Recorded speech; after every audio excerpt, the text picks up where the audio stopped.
Micah Chapter 1. God's message as it came to Micah of Moresheth. It came during the reigns of Jotham, Ahaz, and Hezekiah, kings of Judah. It had to do with what was going on in Samaria and Jerusalem. God takes the witness stand. Listen, people, all of you.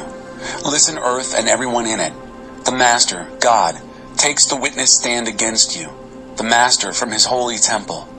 Look, here he comes. God from his place. He comes down and strides across mountains and hills. Mountains sink under his feet. Valleys split apart. The rock mountains crumble into gravel. The river valleys leak like sieves. All this because of Jacob's sin, because Israel's family did wrong. You ask, so what is Jacob's sin? Just look at Samaria. Isn't it obvious? And all the sects and religion shrines in Judah. Isn't Jerusalem responsible? I'm turning Samaria into a heap of rubble, a vacant lot littered with garbage. I'll dump the stones from her buildings in the valley and leave her abandoned foundations exposed.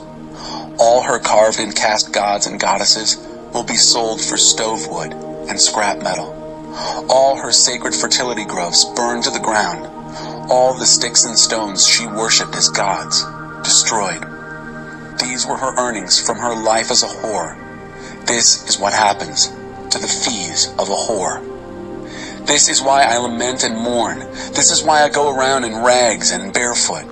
This is why I howl like a pack of coyotes and moan like a mournful owl in the night. God has inflicted punishing wounds. Judah has been wounded with no healing in sight.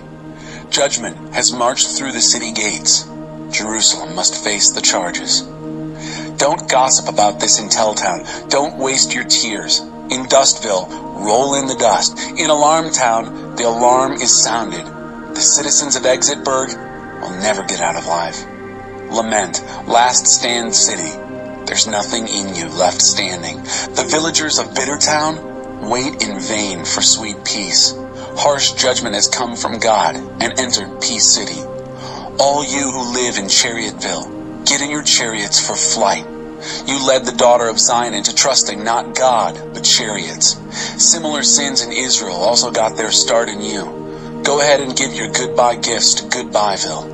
Mirage Town beckoned, but disappointed Israel's kings. Inheritance City has lost its inheritance.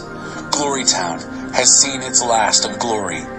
Shave your heads in mourning over the loss of your precious towns. Go bald as a goose egg. They've gone into exile and aren't coming back. Chapter 2. God has had enough. Doom to those who plot evil, who go to bed dreaming up crimes. As soon as it's morning, they're off, full of energy, doing what they've planned. They covet fields and grab them, find homes and take them. They bully the neighbor and his family, see people only for what they can get out of them. God has had enough. He says, I have some plans of my own. Disaster because of this interbreeding evil.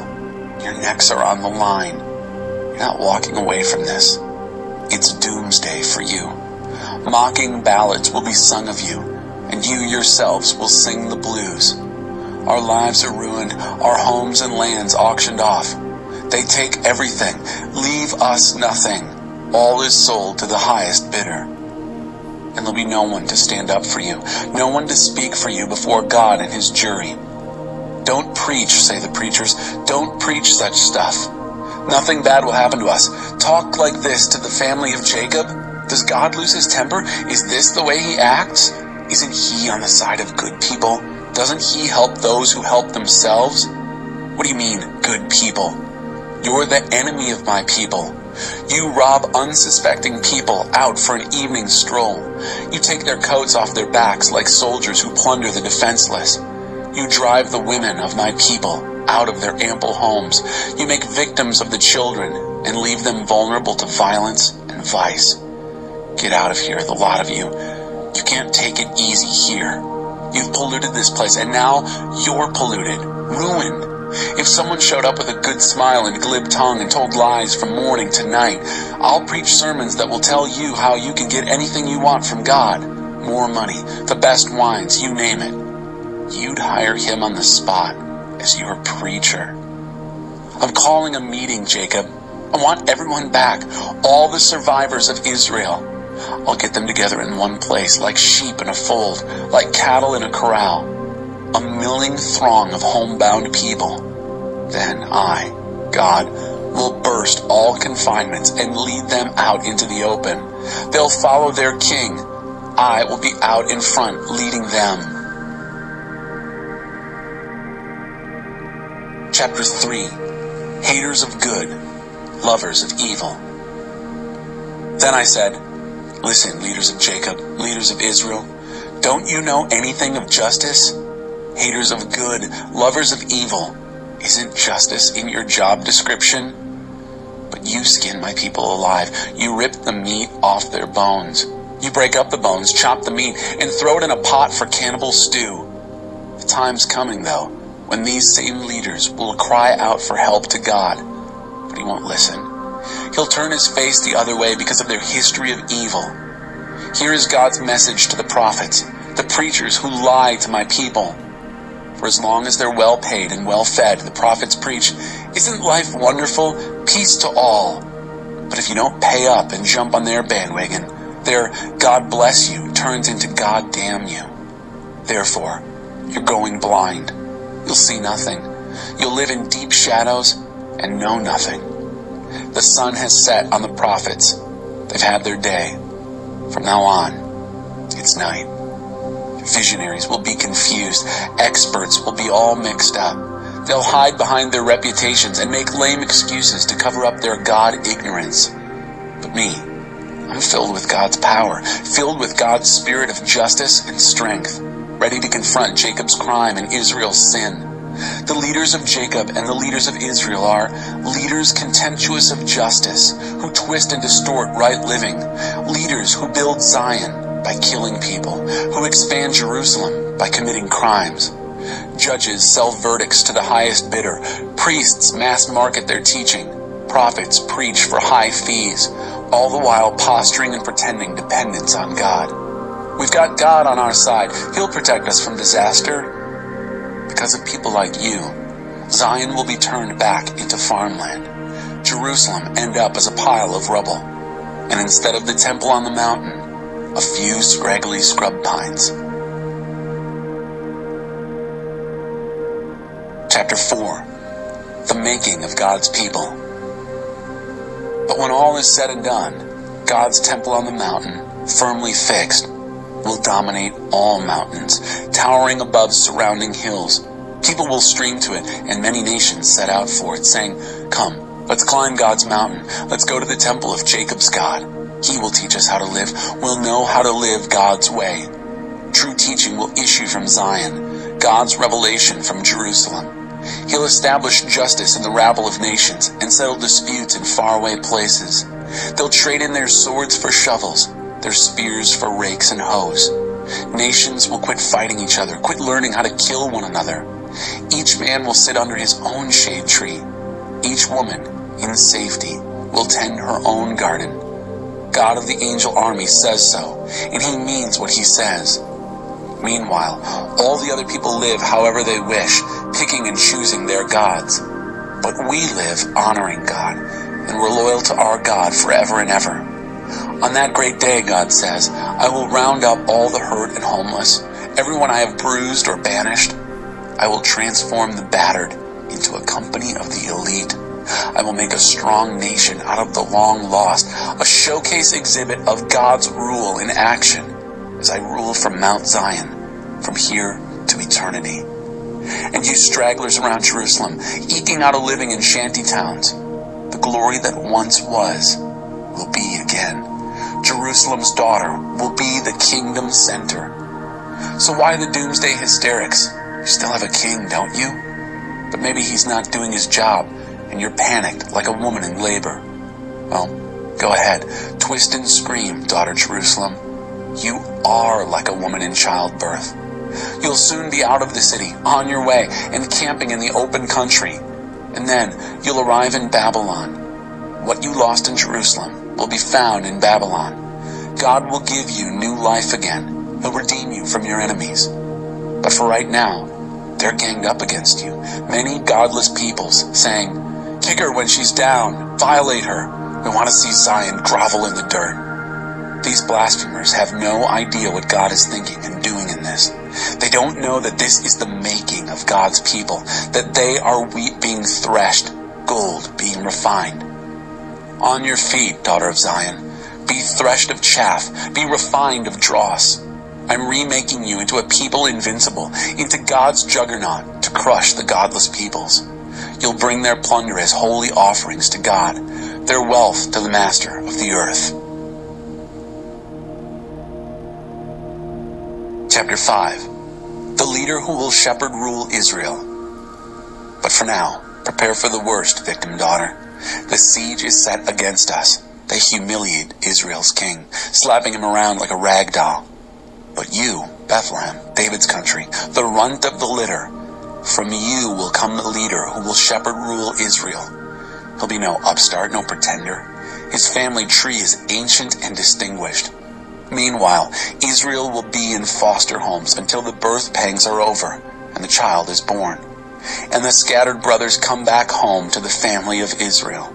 He will stand tall in his shepherd rule by God's strength, centered in the majesty of God revealed. And the people will have a good and safe home, for the whole world will hold him in respect, peacemaker of the world.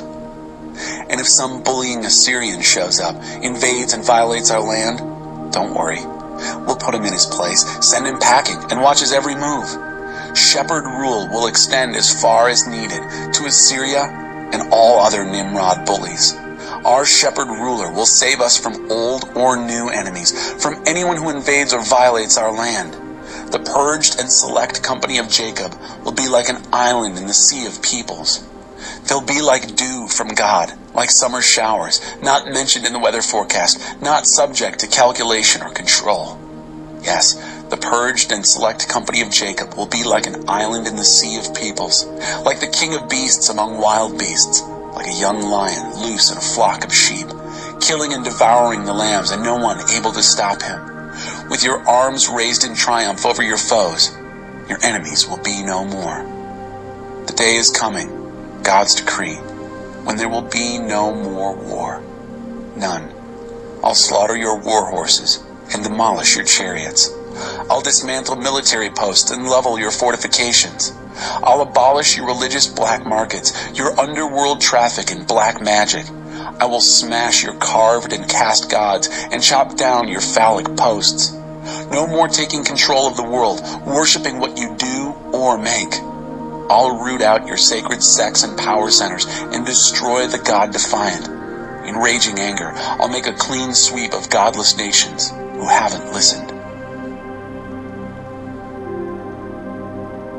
Chapter 6. What God is looking for. Listen now. Listen to God. Take your stand in court. If you have a complaint, tell the mountains. Make your case to the hills. And now, mountains, hear God's case. Listen, jury earth, for I am bringing charges against my people. I am building a case against Israel. Dear people, how have I done you wrong? Have I burdened you, worn you out? Answer. I delivered you from a bad life in Egypt. I paid a good price to get you out of slavery. I sent Moses to lead you, and Aaron and Miriam to boot. Remember what Balak, king of Moab, tried to pull, and how Balaam, son of Beor, turned the tables on him? Remember all those stories about Shittim and Gilgal? Keep all God's salvation stories fresh and present. How can I stand up before God and show proper respect to the high God? Should I bring an armload of offerings topped off with yearling calves? Would God be impressed with thousands of rams, with buckets and barrels of olive oil? Would he be moved if I sacrificed my firstborn child, my precious baby, to cancel my sin? But he's already made it plain how to live, what to do, what God is looking for in men and women. It's quite simple. Do what is fair and just to your neighbor. Be compassionate and loyal in your love. And don't take yourself too seriously. Take God seriously. Attention! God calls out to the city. If you know what's good for you, you'll listen. So listen, all of you, this is serious business. Do you expect me to overlook obscene wealth you've piled up by cheating and fraud? Do you think I'll tolerate shady deals and shifty scheming? I'm tired of the violent rich bullying their way with bluffs and lies. I'm fed up. Beginning now, you're finished. You'll pay for your sins down to your last cent. No matter how much you get, it will never be enough. Hollow stomachs, empty hearts. No matter how hard you work, you'll have nothing to show for it. Bankrupt lives, wasted souls. You'll plant grass, but never get a lawn. You'll make jelly, but never spread it on your bread. You'll press apples, but never drink the cider.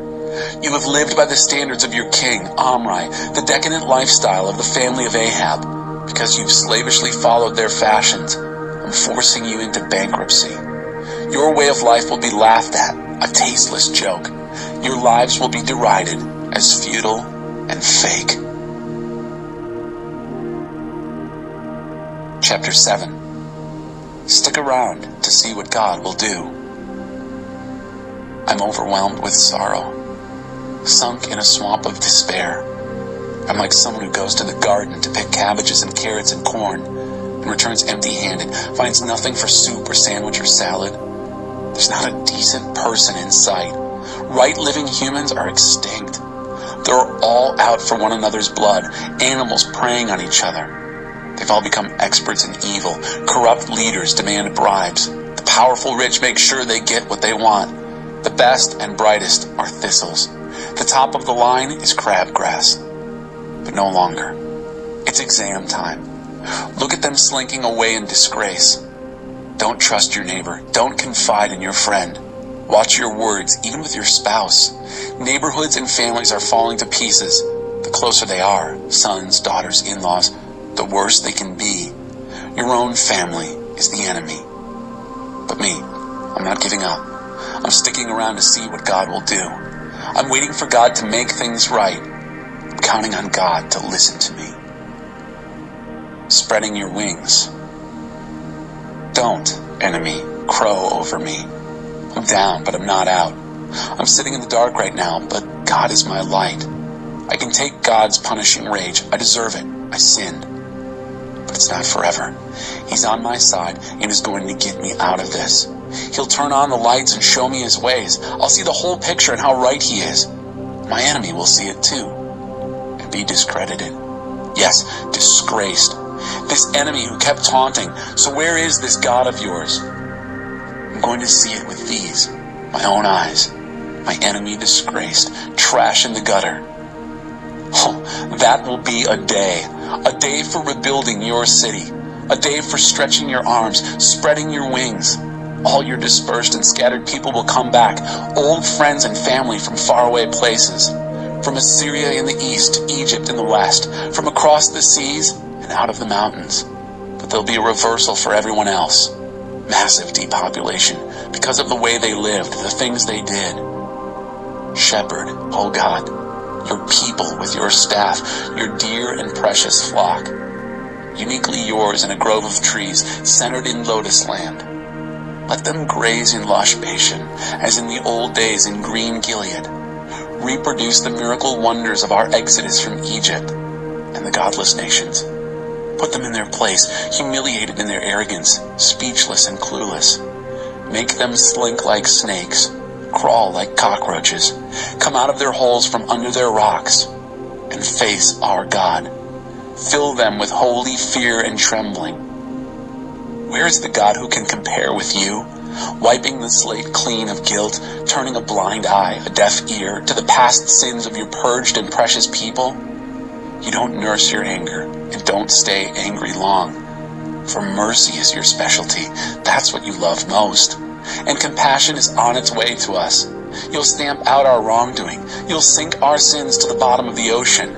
You'll stay true to your word to Father Jacob and continue the compassion you showed grandfather Abraham. Everything you promised our ancestors from a long time ago.